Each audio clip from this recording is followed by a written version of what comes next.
പാകിസ്ഥാൻ സൈന്യത്തിന് നമ്മുടെ പകുതി പോലും ശക്തിയില്ല. ശരിക്കും ഒരു യുദ്ധം ഉണ്ടാവരുത് എന്നുള്ളത് പാകിസ്ഥാന്റെ ആവശ്യമല്ലേ? അതെ അതെ, നമ്മൾ ഇവിടെ ഇരുന്ന് പാകിസ്ഥാനായിട്ടുള്ള യുദ്ധമൊക്കെ ചർച്ച ചെയ്യുന്നു. അവരവിടെ എന്താ ചെയ്യുന്നതെന്ന് അറിയൂ? എന്താ ചെയ്യുന്നത്? അവരവിടെ ഇരുന്ന് മീം ഉണ്ടാക്കും. മീമോ? വാട്ട്?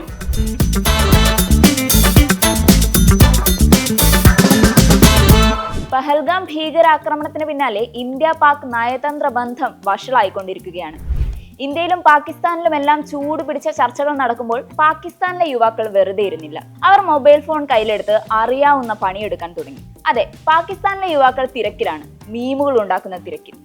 ഭയത്തെ മർമ്മമാക്കി മാറ്റുന്ന പാകിസ്ഥാനികളെയാണ് കഴിഞ്ഞ കുറച്ച് ദിവസങ്ങളായി സോഷ്യൽ മീഡിയയിൽ കാണുന്നത്. സോഷ്യൽ മീഡിയ സ്ക്രോളിങ്ങിനിടെ പാകിസ്ഥാനിൽ നിന്നുള്ള സർക്കാസ്റ്റിക് മീമുകൾ കാണാത്തവർ വിരളമായിരിക്കും.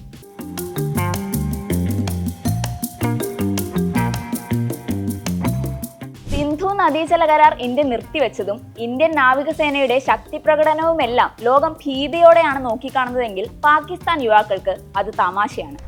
കാരണം അവരുടെ അവസ്ഥ യുദ്ധത്തേക്കാൾ മോശമാണ്. സോഷ്യൽ മീഡിയയിലെ ചില മീമുകൾ പരിശോധിക്കാം. സിന്ധു നദീതട കരാർ ലംഘിച്ചതിനാൽ വെള്ളം കിട്ടാതെ സോപ്പ് മുഖത്ത് വെച്ച് മോദിജിയോട് വെള്ളത്തിന് അപേക്ഷിക്കുന്ന പാകിസ്ഥാനി. പാകിസ്ഥാനിലെ വെള്ളമില്ലാത്ത സ്വിമ്മിംഗ് പൂളിൽ നീന്തുന്ന ഒരാൾ. ചില മീമുകളാവട്ടെ ഇങ്ങനെയാണ്: ഇന്ത്യക്ക് ഞങ്ങളെ ഭീഷണിപ്പെടുത്താൻ കഴിയില്ല, കാരണം പാക് സർക്കാരിന്റെ കീഴിലുള്ള ഞങ്ങളുടെ അവസ്ഥ അത്രയധികം മോശമാണ്. ബോംബിടാൻ ഉദ്ദേശിക്കുകയാണെങ്കിൽ 9:15 മുൻപായി വേണം, ഇല്ലെങ്കിൽ ഞങ്ങളുടെ ഗ്യാസ് തീർന്നു പോകും.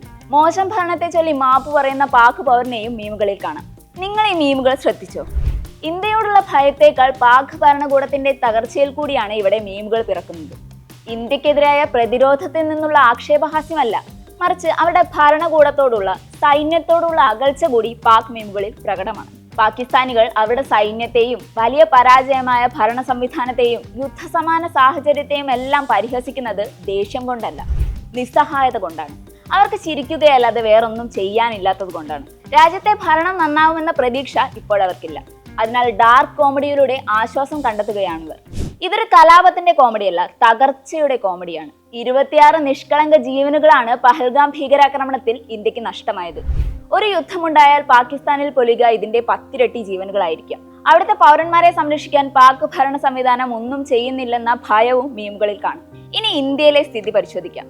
പാക് പൗരനായ പ്രിയ ഗായകൻ ആതിഫ് അസ്ലമിനായി, റാഹത്ത് അലി ഫത്തേ ഖാനായി വെള്ളം എത്തിക്കുന്ന ഇന്ത്യക്കാരനെയും പാക് മീമുകളെ പരിഹസിക്കുന്നവരെയും എല്ലാം സോഷ്യൽ മീഡിയയിൽ കാണാം. വളരെ വ്യത്യസ്തമായ മറ്റൊരു മീം ഇതാണ്: divided by border, united by humour. യുദ്ധസമാന സാഹചര്യത്തിൽ യൂണിറ്റിയെ കുറിച്ച് പറയുന്ന മീം.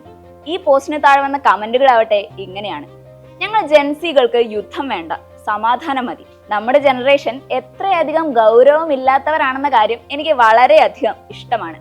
ജെൻസി ഭരണത്തിലെത്തുകയാണെങ്കിൽ ഇന്ത്യ പാകിസ്ഥാൻ ബന്ധം മെച്ചപ്പെട്ടേക്കാം. ഇങ്ങനെ സമാധാനപ്രിയരായ ജെൻസിയെ കുറിച്ചാണ് കമന്റ് ബോക്സിൽ ചർച്ച.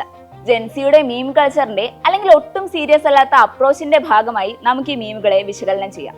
എന്നാൽ യുവതലമുറ ഒരു യുദ്ധം ആഗ്രഹിക്കുന്നില്ലെന്ന് തന്നെയാണ് ഈ മീം വാർ വ്യക്തമാക്കുന്നത്. റഷ്യയിൽ, യുക്രൈനിൽ, പലസ്തീനിൽ, ഇസ്രയേലിലെല്ലാം യുദ്ധം നടന്നപ്പോൾ ചിന്തിയത് സാധാരണക്കാരുടെ രക്തമാണ്. ഇത് പുതിയ തലമുറ കണ്ടു, മനസ്സിലാക്കി. അവരെ സംബന്ധിച്ചിടത്തോളം ഒരു യുദ്ധം ഭയപ്പെടുത്തുന്നതാണ്.